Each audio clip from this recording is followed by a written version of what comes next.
Under the glitter of stage lights, she was every man's fantasy: platinum hair, razor-sharp beauty, and eyes that carried rebellion. Debbie Harry, the voice of Blondie, the woman who turned chaos into melody. To the world, she was untouchable, a goddess of punk, cool and immortal. But behind that golden glare lay a girl abandoned at 3 months old, an artist who nearly lost everything: her love, her fortune, her life. She once said, "Fame is a drug. I took it, I overdosed, and I survived." This is not just the story of an icon. It is the story of survival, of a woman who learned that strength is not born from applause, but from pain. And somewhere in the noise of New York's underground, a young redhead once whispered to herself, "Someday, they will remember my name."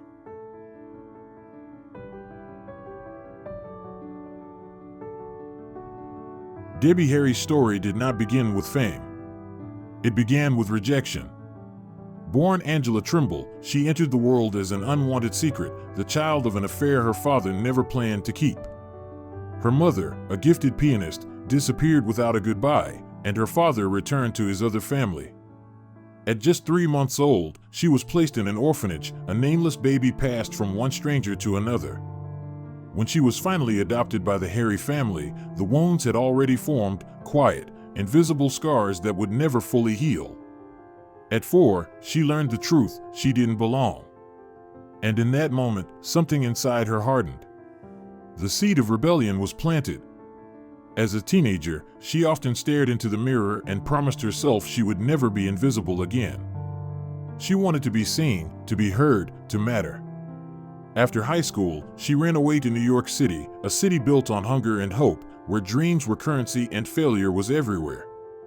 Her first jobs were far from glamorous: secretary, waitress, and eventually, Playboy bunny.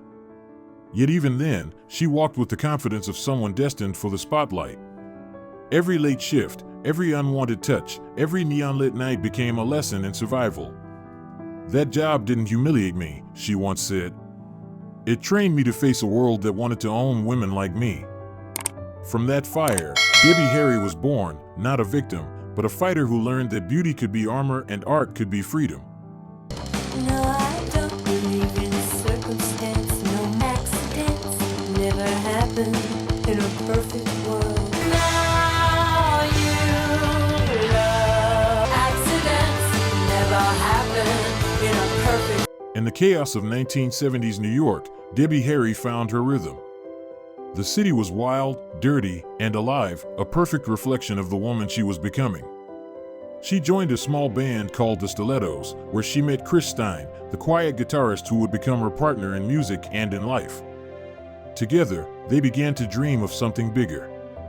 Out of that dream came Blondie, a name inspired by catcalls from strangers who shouted "Hey Blondie" whenever Debbie walked down the street. Ironically, she wasn't blonde by birth. She dyed her hair to match the image the world expected, while inside she remained the same defiant, thoughtful girl still searching for control. From downtown clubs filled with cigarette smoke to sold-out arenas, Blondie became the sound of a restless generation. Their fusion of punk, disco, and pop created a voice for those who didn't fit in. When Heart of Glass hit #1, it wasn't just a song, it was a revolution. Debbie became the face of New York's underground, a mix of danger and desire wrapped in icy beauty. But fame came at a price. Behind the flashbulbs and magazine covers, she often felt like a product, a fantasy for others to consume. "I didn't want to be a sex symbol," she once said, "but I also didn't want to disappear."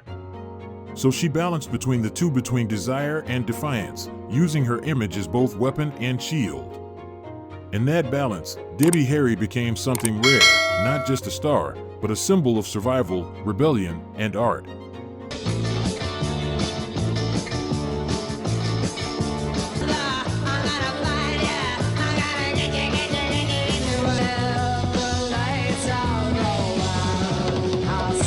At the height of her fame, Debbie Harry's world fell into silence.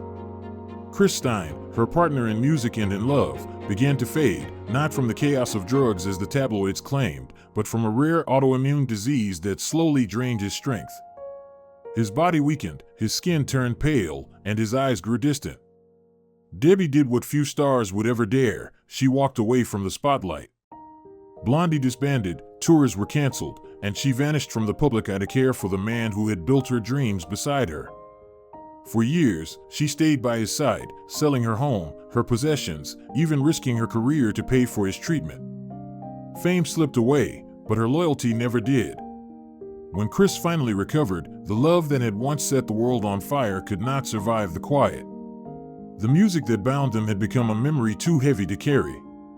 They parted gently, without anger, leaving behind a history written in devotion and loss. Alone again, Debbie faced her darkest chapters: addiction, bankruptcy, and the slow unmaking of the woman the world once worshipped. "I worked for 7 years straight," she said, "and ended up with nothing, not even my favorite coat." Yet through every fall, she refused to surrender. Because beneath the glitter, beneath the heartbreak, Debbie Harry was never just Blondie. She was proof that survival can be glamorous too.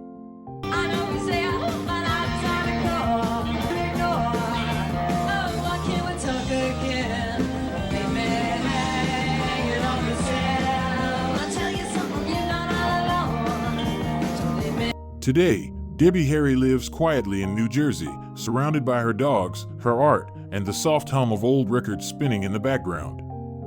The woman who once electrified the world with her voice and beauty now finds peace in solitude. She never married, never had children, but she never lived by anyone's expectations either. "Love," she said, "isn't something you chase. It's something you outgrow."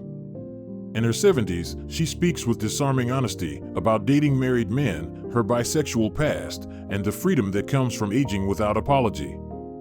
Once the queen of punk glamour, Debbie now embraces imperfection as her final rebellion. Her story could have ended many times. She once escaped from a serial killer's car, a brush with death that still haunts her dreams.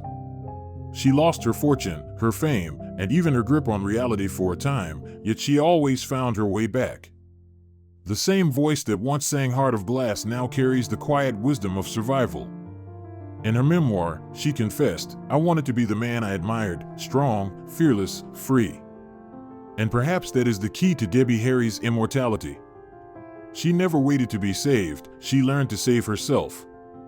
The baby once left in an orphanage became the woman who redefined what it meant to be both fragile and fierce. Through every fall and rebirth, she proved that beauty fades, fame vanishes, but courage, real, messy, human courage, burns forever.